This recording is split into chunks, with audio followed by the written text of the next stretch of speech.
जी के संग में हमारे आज के मेहमान हैं स्पीकर खैबर पख्तूनख्वा असम्बली मुश्ताक गनी। उनसे मुलाकात के लिए हम पेशावर पहुँचे। उनके स्टाफ ने हमारा इस्तकबाल किया और हमें स्पीकर हाउस ले गए। स्पीकर हाउस के मेहमान खाने में मुश्ताक गनी ने हमारा पुरतपाक इस्तकबाल किया।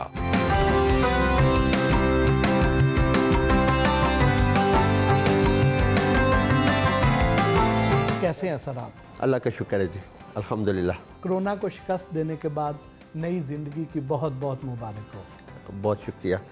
बस ये अल्लाह करीम की मेहरबानी थी और मेरे अवाम की दुआएं थी, अल्लाह ताला ने उस मुश्किल वक्त से निकाल दिया। थोड़ा सा डर तो लगा होगा उस वक्त? मेरी असल में फैमिली में भी तकरीबन सभी को हो गया था। मैंने फिर अपना मोराल हाई रखा। बज़ाहिर तो आप बड़े कूल माइंडेड नज़र आते हैं, लेकिन कभी कभी गुस्सा तो आता होगा। ज़ाहिर है गुस्सा इंसान को आता ही है, लेकिन मुझ में टॉलरेंस बहुत ज़्यादा है। बचपन की गलियों की सैर को निकलें तो क्या याद आता है?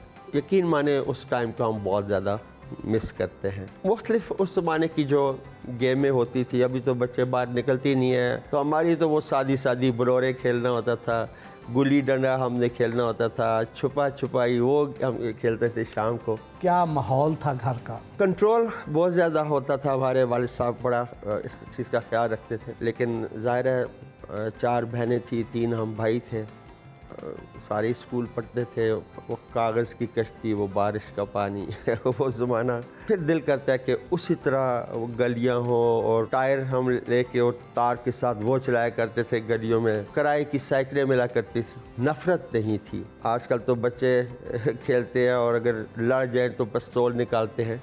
बचपन में शरारती थे, कम गो थे? मैं बहुत ज़्यादा शरारती था, तो मेरी बड़ी पिटाई भी होती रही है घर में। ये मैं शायद 8th क्लास में था और रमज़ान शरीफ में मस्जिद हमारे घर से ज़रा दूर थी, तो हम वालिद साहब के साथ भाई सारे नमाज के लिए जाते थे। रमज़ान शरीफ की बात कर रहा हूँ। पिछली साफ में खड़े होते और फिर निकल आते मस्जिद से और ज़रा थोड़ा घूम फिर के और आखिरी रकात जब होती फिर पहुँच जाते। तो एक दफ़ा इस तरह मैं जा रहा था वापस मस्जिद, तो रास्ते मुझे कुत्ते ने पकड़ लिया। तो मैंने छुपाया घर वालों से और फिर सहरी के वक्त मुझे शदीद तकलीफ़ शुरू होगी उसकी। फिर मुझे इजहार करना पड़ा। माँ मेरी रो रही थी कि इसको काटा और वालिद मुझे मार रहे थे कि ये मस्जिद से तुम बाहर गए क्यों और तुम्हें इसकी सज़ा मिली है। आपके वालिद साहब जिस तरह तरबियत में सख्ती करते थे, तो तालीम के मामले में भी तो उसी तरह ही वो तवज्जो देते होंगे। मेरी बड़ी कोशिश थी किसी बड़े अच्छे मैं स्कूल में पढ़ सकूं, तो मैं आम सरकारी स्कूलों में पढ़ा हूँ। टबात कॉलेज से ग्रेजुएशन की, फिर EFL के लिए, फिर बाद के ज़माने में मैं कैंटरबरी से मैंने किया, इंग्लैंड से। आप अनोखे बच्चे थे जिसे बचपन से ही सियासतदान बनने का शौक था। मैंने कॉलेज यूनियन के भी इलेक्शन कॉन्टेस्ट किए। उसी ज़माने में एक ऑर्गेनाइजेशन थी यूथ की, Pakistan crescent youth organization. Tariq Halim Chaudhry साहब लाहौर से उसके प्रेसिडेंट थे और मैं अब्बाबाद का चेयरमैन बना। फिर सूबा मेरे हवाले किया उन्होंने, पूरे पाकिस्तान का बना। 85 was declared as youth year international. उसमें पाकिस्तान की सारी यूथ तंजीमें 300 से अबव थी इकट्ठी हुई, तो उसमें एक फेडरेटिंग बॉडी बनी, ऑल पाकिस्तान यूथ फेडरेशन। तो वहीं से आगे चलते चलते खान साहब आए थे, मेरा स्कूल है अब्बाबाद में, पाइन हिल्स। तो बाद में उन्होंने एक बयान दिया था कि ये जो लोग हैं ऑर्डिनरी पॉलिटिक्स के अंदर, ये इस निज़ाम को नहीं बदल पा रहे, इनके मुंह को करप्शन लग चुकी है। डॉक्टर्स हैं, इंजीनियर्स हैं, एजुकेशनिस्ट हैं, वो सियासत को गाली समझते हैं। फॉर्म मैंने भरा, ज्वाइन किया, तो उन्होंने मुझे हज़ारे का चीफ ऑर्गेनाइज़र बना दिया। किससे इंस्पायर थे उस दौर में? उस ज़माने में एक ही लीडरशिप होती थी, भुट्टो साहब की होती थी और सारी लोग उनके साथ होते। हम तो कॉलेज के स्टूडेंट थे। पार्टी शार्टी हमने ज्वाइन नहीं की, बट हमने लाइक करते थे भुट्टो साहब को। हमें जो एक इनकलाबी लीडर लगता था उस ज़माने में, वो भुट्टो साहब ही लगते थे। आज भी भुट्टो जिंदा है, वो नारा लगाते हैं, लेकिन भुट्टो वाली काम कोई नहीं है इनके अंदर। तो आज के दौर में आपको इनकलाबी लीडर ऐसा कौन लगता है? मैं इमरान खान को लीडर नहीं कहूँगा। मैं कहता हूँ कि ये अल्लाह की तरफ से कोई इनायत हुई है इस कौम के ऊपर। वो कौम जो बिल्कुल तबाही के दाने के ऊपर थी, लूटा गया है दोनों हाथों से। ये सब अल्लाह करीम ने एक इमरान खान की शक्ल में एक रहबर इस कौम को दिया है सहाफ़त का शौक़ कैसे पैदा हुआ? मैं लिखता भी था कॉलेज के ज़माने में, तो फिर उन दिनों मुस्लिम अखबार था इंग्लिश का, इस्लामाबाद से वो बंद हो गया। वॉलंटियरली मैं उसके साथ काम करना शुरू किया, तो फिर प्रेस क्लब का मेंबर बन गया और साफ़ियों के क्लोज़ हो गया।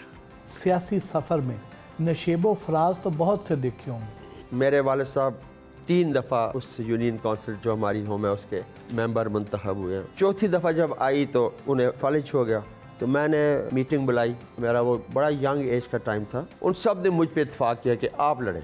उस वक़्त जो वहाँ की पॉलिटिकल शख्सियात थी वो शुरू से ही मुझे अपने लिए थ्रेट समझते थे। उन्होंने मुझे वो इलेक्शन 10 वोटों से हरा दिया। 4 सूबाई के इलेक्शन कॉन्टेस्ट किए, 1 मैंने लूज़ किया, और जो मैंने लूज़ किया उसमें वाइफ मेरी MNA बन गई रिजर्व सीट से। Somehow the other for the last 20 years we are in active politics. आप PTI से काफ लीग में गए और काफ लीग से वापस फिर PTI में आ गए, वजह क्या थी? कुछ ऐसी गलतियां हुई PTI से कि इस सूबे की जो क़यादत थी, पुराने ही लोग आगे थे उसमें उस वक्त। अब जब ये इलेक्शन आया था 2002 का, उसमें हज़ारे से जो अहम ओहदेदार थे जनरल सेक्रेटरी लेवल तक के, वो सारे भाग गए। जो MNA के उम्मीदवार थे हमारे इमानुल्लाह खान जदून साहब, तो बस वो मेरे पास बुलाया, मुझे बातचीत हुई, तो ये काफ लीग का पैनल बन गया। फिर वो एक 10 साल का सफ़र काफ लीग के साथ मेरा गुजरा। तो मैंने कहा चौधरी साहब ये हालात है, अब मुझे आप बताएं, इंडिपेंडेंट इलेक्शन करना चाहता हूँ। उन्होंने कहा करो। फिर मैं आज़ाद जीता। मेरे पास PTI के दोस्त, मेरे तो पुराने दोस्त हैं, थे ना PTI में, आज आए थे मेरे पास कि आप एक दफ़ा खान साहब के पास चले जाएँ, हम आपको टिकट दे के देते हैं। मैंने कहा मैं मर जाऊँगा, मैं टिकट के लिए खान साहब के पास नहीं जाऊँगा। पार्टी वाले और खान साहब ये ना सोचे कि कल ये चला गया था, आज पार्टी का ग्राफ देख के टिकट के लिए आ गया। मैंने कहा मुझे यकीन है इंशाल्लाह आज़ाद में इलेक्शन जीतूँगा और मैं सीधा इमरान खान साहब के पास चले जाऊँगा और जितनी सीट में उनके हवाले करूँगा। तो मैंने ऐसे ही किया। फिर जब 2-3 हफ्ते बाद जब प्रोविंशियल गवर्नमेंट बनी यहाँ पे, तो मुझे नहीं पता था, लेकिन खान साहब ने मेरा नाम खुद कैबिनेट में डाला और मुझे हायर एजुकेशन थी। फिर लेटर ऑन इंफॉर्मेशन भी मुझे मिली। मुश्ताक गनी और उनके स्टाफ के हमरा हमने रिवायती नाश्ता किया। नाश्ते में निहारी, नान चने, हलवा पूरी, पराठे, ऑमलेट, लस्सी, चाय और चिकन रोस्ट से हमारी तवाज़ो की गई।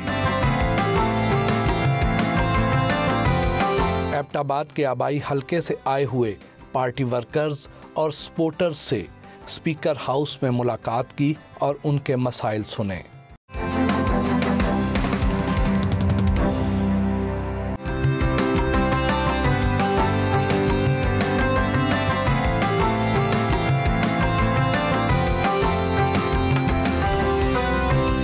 स्पीकर हाउस से खैबर पख्तूनख्वा असम्बली पहुंचे तो मुश्ताक गनी ने अमारत के मुख्तलिफ हिस्सों का हमें दौरा करवाया।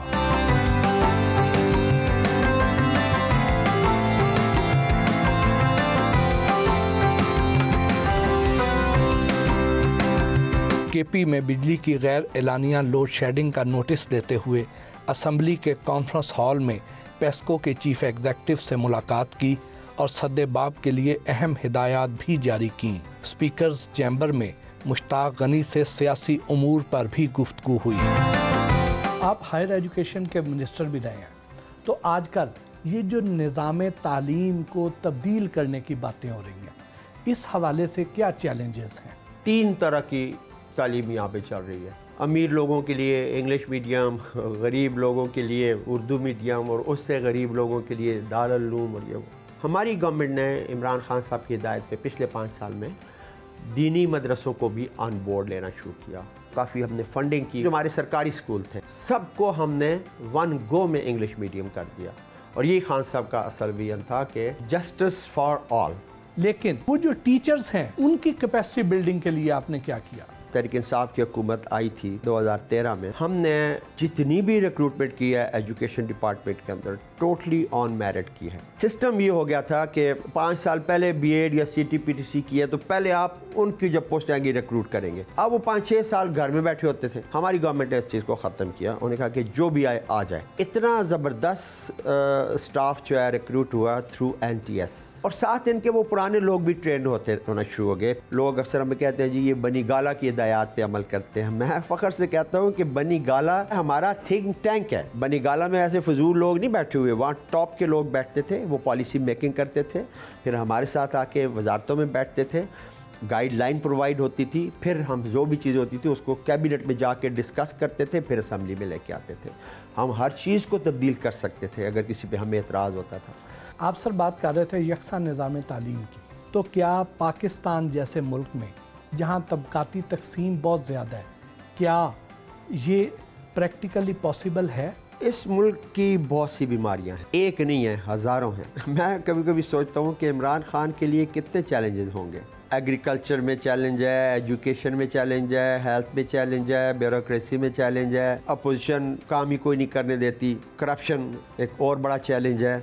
लेकिन वो शख्स मर्द मैदान डट के खड़ा हो गया। सारी अपोजिशन उनके ख़िलाफ़ हो गई है, बड़ी थोड़ी सी मेजॉरिटी है। उनको इस बात की परवाह ही नहीं है कि गवर्नमेंट रहती है या नहीं रहती, लेकिन वो कहते हैं मैं अपने असूल पे कॉम्प्रोमाइज़ नहीं कर सकता। हुकूमत छोड़ सकते हैं। आप तो खुद सूबा हज़ारा तहरीक के बानियों में से हैं, तो अब जब कि आप स्पीकर भी हैं, मरकज़ में भी आपकी हुकूमत है, सूबे में भी आपकी हुकूमत है, तो अब इस पे काम क्यों नहीं हो रहा? हम ये कहते हैं कि एडमिनिस्ट्रेटिवली पूरे मुल्क के अंदर सूबे होने चाहिए। जितने आपके एडमिनिस्ट्रेटिव यूनिट छोटे होंगे ना, उतना ज़्यादा करप्शन पे कंट्रोल हो सकता है, उतना ज़्यादा चीज़ें लोगों को सहूलियात मिल सकती हैं। जनूबी पंजाब की सूबे की बात हो रही है जहाँ पे कोई लाश नहीं गिरी, हज़ारे ने 7-8 लाशें दी हैं, 200 लोग ज़ख्मी हुए, जिनमें से कई लोग मफलूज भी हुए।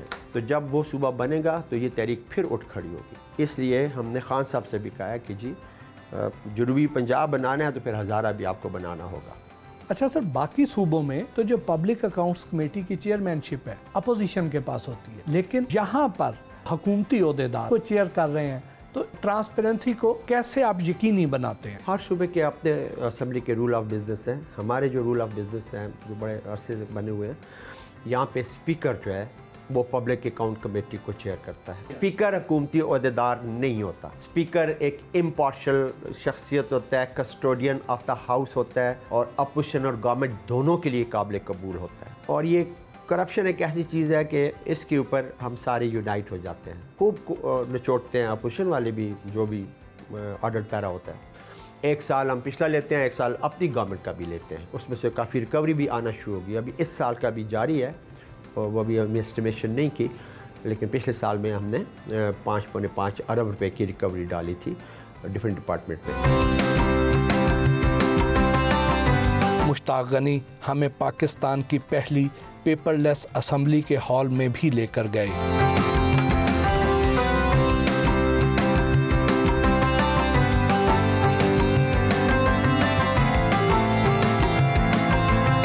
बतौर स्पीकर खैबर पख्तूनख्वा असम्बली आपकी जिम्मेदारियां क्या हैं? देखिए, जब मैं इस चेयर पे बैठता हूँ एज ए स्पीकर, तो मैं कस्टोडियन ऑफ द हाउस होता हूँ, और मेरे लिए अखलाकी ज़िम्मेदारी है कि मुझे ट्रायरी बेंचेस और अपोजिशन दोनों को साथ लेके चलना होता है, बल्कि ज़्यादा टाइम मैं अपोजिशन को देता हूँ। कभी ऐसे भी तो होता होगा कि किसी अपोजिशन रुकन ने कोई पॉइंट रेज किया है और हुकूमती जो मेंबर्स हैं वो उसको सही तौर पर रिस्पॉन्ड नहीं कर रहे होते हैं, तो बतौर स्पीकर आप अपनी गैर जानिबदाराना हैसियत कैसे बरकरार रखते हैं? सवाल करना अपोजिशन का हक है, काम है, जवाब देना कैबिनेट मेंबरान का है, और अगर कोई जवाब गलत आ जाता है डिपार्टमेंट की तरफ से तो उस पर फिर सरजमिश ज़रूर चेयर की तरफ से होती है, और कई दफ़ा उस सवाल को पेंडिंग करके अगले दिन का कहा जाता है कि अगले दिन आप इसका जवाब से ही अपने डिपार्टमेंट से लेकर आएँ। और ये अलग बात है कि अपोजिशन सेटिस्फाई नहीं होती। कौन से अरकान हैं असम्बली के जो ज़्यादा तंग करते हैं? तो 3-4 हैं। खैर, ये निगत और एक्ज़ई जो है माशाल्लाह उसकी कोशिश होती है ज़रा ज़्यादा। अपोजिशन का असल में ये काम ही है कि वो शोर डालते हैं गवर्नमेंट को टफ़ टाइम देने के लिए। मेरी कोशिश होती है कि मैं उनको रिक्वेस्ट वगैरह करके फिर कूल डाउन कर लेता हूँ। ज़्यादा वो वॉकआउट कर जाते हैं, फिर 2-3 मिनिस्टर भेजते हैं, उनको मना के ले आते हैं। परवेज़ खटक साहब के दौर में आप मिनिस्टर थे और महमूद खान साहब के दौर में आप स्पीकर हैं, तो इन दोनों की हुकूमतों में आप क्या फ़र्क देखते हैं? जो बुनियाद तहरीक इंसाफ ने 2013 में रखी थी इमरान खान के वो सारे विजन के मुताबिक, वही लाइन पे वो हुकूमत भी चलती रही और ये हुकूमत भी चल रही है।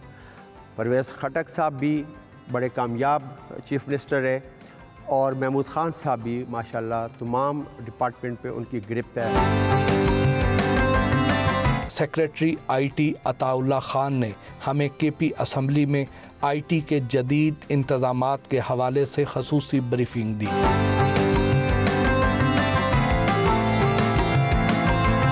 सर, जो बाकी असम्बलीज़ हैं वहाँ पे हमें इस तरह ये डेस्कटॉप नज़र नहीं आते हैं। यहाँ पे ये डेस्कटॉप रखने में इसकी ज़रूरत क्या है? पाकिस्तान में एक शायद तस्वर ये भी है कि ये सूबा कोई बैकवर्ड सूबा है।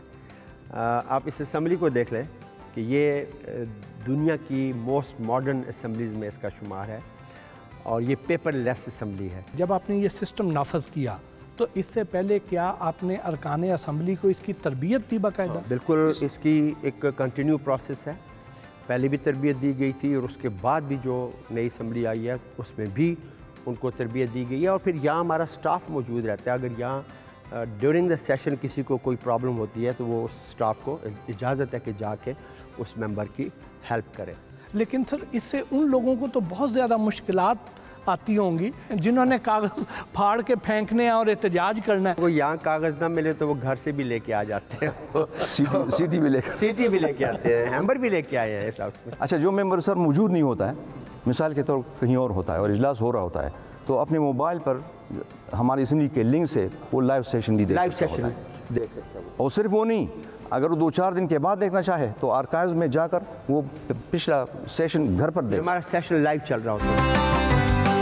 विक्टोरियन तर्ज तामीर पर बने ओल्ड असम्बली हॉल में भी मुश्ताक गनी से बातचीत जारी रही।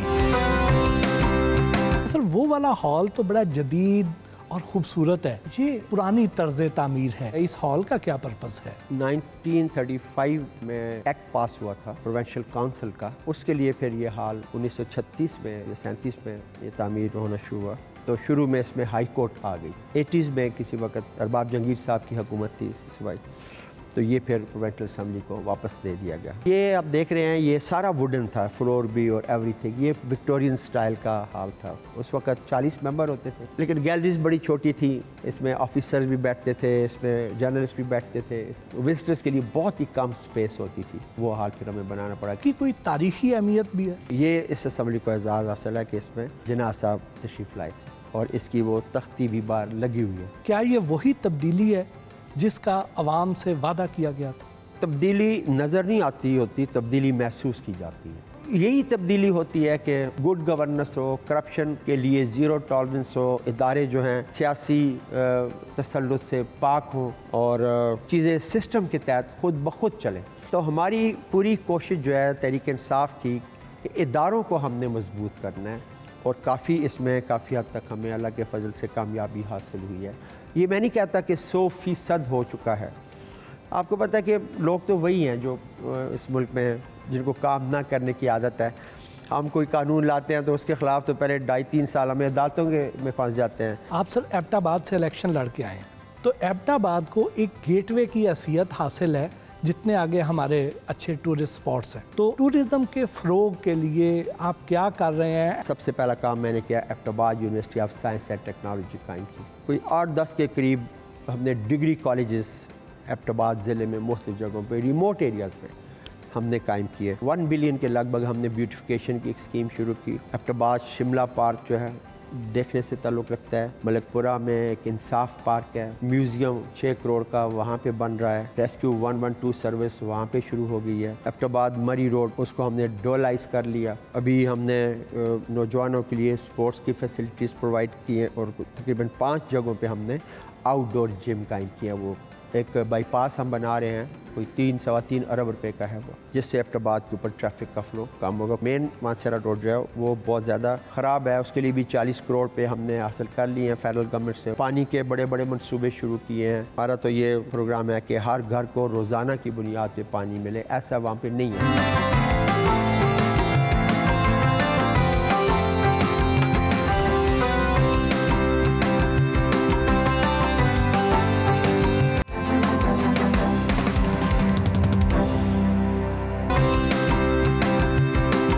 BRT का जायजा लेने के लिए असेंबली से रवाना हुए। आपने पिंक बसों का एक बहुत अच्छा प्रोजेक्ट शुरू किया, लेकिन बाद में वो रेवेन्यू शॉर्टफॉल की वजह से बंद करना पड़ गया। तो ये स्टडी पहले कंप्लीट नहीं कर ली जानी चाहिए थी? ये पिंक बसेस जो थी ये जापान गवर्नमेंट ने हमें दी हैं, हम उनके शुक्रगुजार हैं। ये कुछ 14 बसेस थी, 7 मर्दान के लिए और 7 हमने एबटाबाद के लिए की थी। अच्छा, पहले तो जब आई तो इसका ऐड लगती थी लेकिन कोई कॉन्ट्रैक्टर ही नहीं आता था। बड़ी मुश्किल से फिर एक कॉन्ट्रैक्टर आ गया तो वो कहता था जी कि इतनी लेडीज़ बैठती नहीं है और ये जो किराया फिक्स किया ये कम में, हालांकि वेरी कंडीशन है और चूँकि वो पूरा साल मुश्किल से हमने रन किया है इसलिए वो आके खड़ी हो गई है। मेरे ज़हन में तो ये था कि हम इनको गर्ल्स कॉलेज के हवाले कर देते हैं। पुराने कॉन्ट्रैक्टर ने कहा कि इसका आप रूट बढ़ा दें और फैमिलीज़ के लिए कर दें तो फिर ये चल जाएगी। ये अब हवेलियाँ से एबटाबाद और आगे तक जाएंगी। BRT के स्टेशन चमकनी पहुंचे तो मुतलका अमले ने हमें BRT से मुतालिक ब्रीफिंग दी।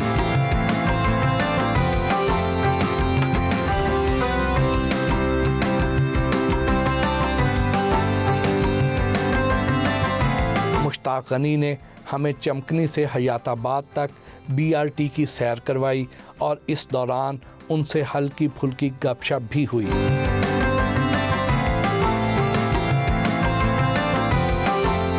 आज आपकी वजह से हम भी BRT के अव्वलीन मुसाफिर होने का एजाज़ हासिल कर रहे हैं। माशाल्लाह। हमारी BRT के बारे में वैसे ही दूसरे सूबों में गैर ज़रूरी बातें हो रही होती है। कुछ कोविड की वजह से थोड़ा अभी ताख़ीर का हो गया शिकार। जो इसका सॉफ्टवेयर पे काम हो रहा है IT का, ये कुछ थोड़े से अरसे में कंप्लीट हो जाएगा इंशाल्लाह। और ये वो मेट्रो वाली BRT नहीं है। 220 बसेज हैं इसी कास्ट के अंदर, जबकि उन मेट्रो पे मान में 30, 35, 40 से ऊपर बसेस नहीं हैं। आप अभी विज़िट करके आप खुद देख लें यहाँ की फैसिलिटीज़। जैसे मैंने आपको पार्किंग प्लाजा बताया, वहाँ कौन से पार्किंग प्लाजाज हैं, फिर उसके अंदर शॉप्स पता नहीं 200 के कितनी, इससे हर शॉपिंग प्लाजा के अंदर वो हैं। कुछ तो ज़ाहिर टिकट पे होगा, वो पैसे भी आएंगे, ये पैसे भी आएंगे। तो हमारी कोशिश है कि ये गवर्नमेंट को सब्सिडी ना देना पड़े, सेल्फ सफिशिएंट हो। आज बहुत ज़्यादा सियासी सवाल भी हुए, लेकिन अब कुछ हल्के फुल्के सवाल। इतनी पुरकशिश शख्सियत के मालिक हैं, मोहब्बतें तो बड़ी की होंगी आपने। वैसे मैं इस मामले में बड़ा फेल साबित हुआ। बस ये मैं ज़रूर कहूँगा कि मैंने अपनी पसंद की शादी की है। बड़ी अर्ली एज में मेरी शादी हुई है। आई वॉज 22-23 जब मेरी शादी हुई। तो उस वक्त मोबाइल का दौर तो होता नहीं था, फिर कम्युनिकेशन कैसे होती थी? खत लिखा करते थे उन्हें कबूतरों के जरिए। आपके नज़दीक वुमेन ब्यूटी का क्राइटेरिया क्या है? अल्लाह की बनाई हुई कोई भी चीज़ आप ले लें वो खूबसूरत है। अब आप वुमेन की ब्यूटी की अगर बात करते हैं तो हर एक के अंदर आप देखें तो अल्लाह ने कोई ना कोई ऐसी ब्यूटी रखी होगी कि जो अपने मर्द को अट्रैक्ट करती है। मैं तो समझता हूँ कि जैसा भी रंग हो, अगर आपके घर का माहौल आपकी बीवी की वजह से अच्छा है, आपके बच्चों की तरबियत सही हो रही है, आपकी वाइफ कोऑपरेटिव है, आपके माँ बाप का, बहन भाइयों का ख्याल रखती है, तो she is the best woman, best house hold lady. और मुझे ये फ़ख्र है कि मेरी वाइफ में ये सारी खूबियाँ मौजूद हैं। आपकी लव मैरिज थी, मुखालफत कितनी हुई? नहीं, आप इसको लव मैरिज नहीं कह सकते। अच्छा। लव मैरिज तो फिर वही होती है कि चिट्ठी पत्र खादशात ये वो, ये आप इसको चॉइस मैरिज कह सकते हैं। And it was fully arrange marriage. मैं भी खूब रुझान था उसमें। आप भी खूब रुझान है। बच्चों में से सियासत की तरफ रुझान किसका है? मेरे 2 बच्चे हैं, एक बेटी है एक बेटा है। बेटी तो शी इज़ डॉक्टर और मैरिड है, और बेटा जो है अभी वो यूनिवर्सिटी स्टूडेंट है, लेकिन उसका बिल्कुल सियासत की तरफ कोई रुझान नहीं है। हसीन कुदरती मनाजर में आंख खोली, आपका रोमांस ऑफ लाइफ क्या है? जंगल की शाएं जो उसका एक हवा का एक आवाज़ जो जंगल की होती है ना, वो बड़ी ज़बरदस्त इंसान को अट्रैक्ट करती है। आपने बहुत से मुल्कों का विज़िट किए, कौन सी जगह सबसे ज़्यादा पसंद है? मुझे 3 जगह ज़्यादा अच्छी लगी है। सिंगापुर ज़्यादा अच्छा लगा है, बाकू, और यूरोप में ऑस्ट्रिया बहुत अच्छा लगा। ये तीनों बड़े नीट क्लीन और बड़े स्वीट सिटीज़ हैं। शॉपिंग कहाँ से करते हैं, लिबास कौन सा पसंद है? मैं वैसे वाइट एंड ब्लैक ये ड्रेसेस मैं ज़्यादा यूज़ करता हूँ, सूट भी पहनता हूँ। मेरा शौक़ है कपड़े, और ज़्यादा मेरी शॉपिंग मेरी वाइफ करती है मेरे लिए। आपकी माहाना आमदनी कितनी है और अखराजात कितने हैं? ये तो आपने इनकम टैक्स वाला सवाल कर दिया मुझ पे। अल्लाह का शुक्र है, मैं टैक्स गुजार आदमी हूँ। मैं हमें 5-6 लाख में टैक्स देता हूँ, 2.5-3 लाख रुपया हमें आ जाता है, सारा ही खर्च हो जाता है। रंग और मौसम कौन से पसंद है? मैरून कलर मुझे बड़ा अट्रैक्ट करता है, और मौसम जो है ना ज़्यादा गर्मी ना ज़्यादा सर्दी। और वैसे मैं रेनी सीज़न को ज़्यादा लाइक करता हूँ कि बारिश हो, छतरी हो और आदमी निकल जाए बाहर किसी पुरसकून रोड के ऊपर, तो बहुत ज़्यादा। खाने के शौकीन तो होंगे, कौन सी डिश ज़्यादा पसंद है? तो ये दुम्बा शुम्बा तो हम बहुत ही खाते हैं। अदरवाइज़ मैं दाल बड़ी शौक से खाता हूँ। माश की दाल इज़ माई फेवरेट डिश। और ये देसी अगर चीज़ें मिल जाएं कभी कभी, साग और मक्की और मक्खन। आपका अदबी ज़ौक़ यकीनन बहुत अच्छा होगा। मैं अपने यंग एज में मैं शेर भी लिखता था, गज़लें भी लिखता था। अच्छा। अखबार ख़वातीन एक होता था, उसमें शेरी मुकाबले आते थे, तो वो तरह मिसरा दे देते थे और उस पर आप पूरी गज़ल लिखते थे। तो फिर जो गज़ल फर्स्ट आ जाती थी उसमें उनकी कोई अपना सिस्टम था, तो उसको 1 साल के लिए वो मुफ्त अखबार ख़वातीन दिया करते थे। तो मैं उसमें एक मेरी गज़ल थी जो फर्स्ट आई, इसमें तरह मिसरा था। उन्होंने दिया था, मांगी हुई जन्नत से दोज़ख का अज़ाब अच्छा। मैंने इसको गिरा फिर लगाई, मांगी हुई जन्नत से दोज़ख का अज़ाब अच्छा, आंखों की शिकायत से होंठों का जवाब अच्छा। घर मांगे से मिल जाए कौसर का सभी पानी, मांगी हुई कौसर से एक जाम शराब अच्छा।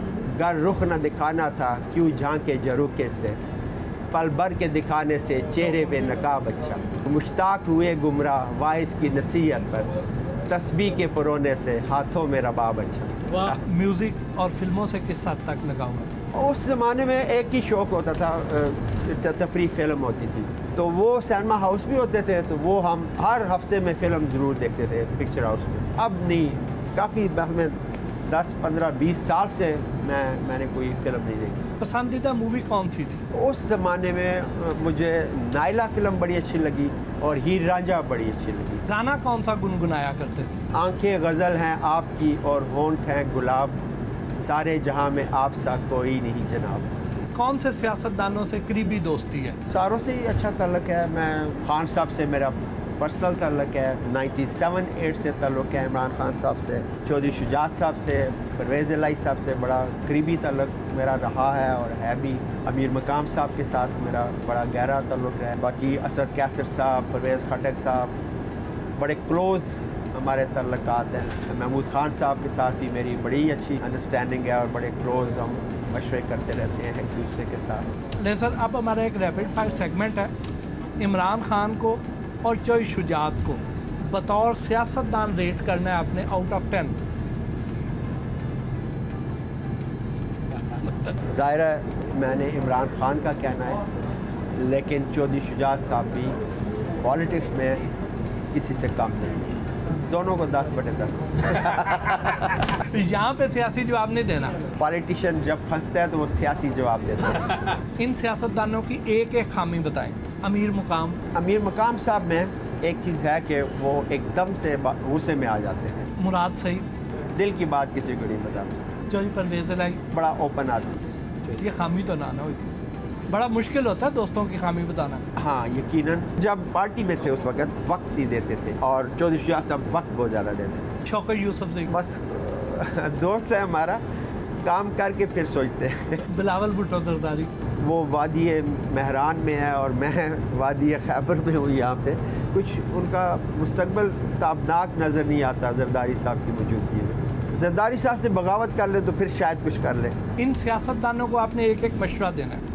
मरियम नवाज, बीबी अबू को ले आओ, भागने से काम नहीं चलेगा। उस्मान बुज़दार, और अपनी एफिशिएंसी को इम्प्रूव करना चाहिए, विजिबल ज़्यादा आना चाहिए। काम बड़े अच्छे कर रहे हैं लेकिन वो कैमरे से डरते हैं। शेख रशीद, प्रेडिक्शंस को छोड़ दें। इनमें से आपने एक को चूज़ करना है, मरियम नवाज या शहबाज शरीफ। दोनों नहीं, सियासत या सहाफ़त। तो मैंने सहाफ़त से सफ़र शुरू किया, अब मेरे लिए सियासत। पिशावर या एबटाबाद? एबटाबाद। स्पीकरशिप या वजारत? स्पीकरशिप। महमूद खान या परवेज खटक? ये देखिए अब आप मुझे मरवाने के चक्करों में हैं, लेकिन मैं साफ बच जाऊँ। मेरे दोनों दोस्त हैं, मैं दोनों को चूज करूँगा। तराजू के दो पड़े होते हैं तो मैं उसको बैलेंस रखूँगा। इन सियासतदानों को सियासत की बजाय किस और प्रोफेशन में होना चाहिए? डॉक्टर फिरदौस आशिक अमान, जेम्स बॉन्ड 007 की लीडर होनी चाहिए। मरियम नवाज। मैं क्या कहूँ, पॉलिटिक्स में तो वो बिल्कुल अनफिट है, उन्हें कोई हकूक़ नस्वा के लिए कुछ कोशिश करनी चाहिए। शेख रशीद। शेख रशीद तो हर फन मौला है जी। वो अगर ट्रक पे बैठ जाए तो वो ट्रक चला लेगा, वो अगर ट्रेन पे बैठ जाएगा तो ट्रेन, अगर जहाज पे बैठ गया तो शायद वो भी चला ले। ख्वाजा आसिफ। हिंदुस्तान चला जाना चाहिए और नरेंद्र मोदी की हुकूमत का हिस्सा बन जाना चाहिए।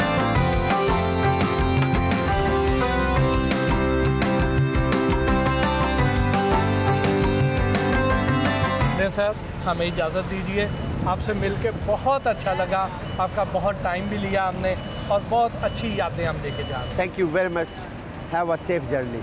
हमें बहुत खुशी हुई आप आए और हमें आपने थोड़ा सा मेहमान नवाजी का शर्फ बख्शा। अल्लाह आपको अपनी अमान में। नहीं सर, आपने बहुत मेहमान नवाजी की, हमारे लिए बड़ा एजाज़ है। Thank you very much.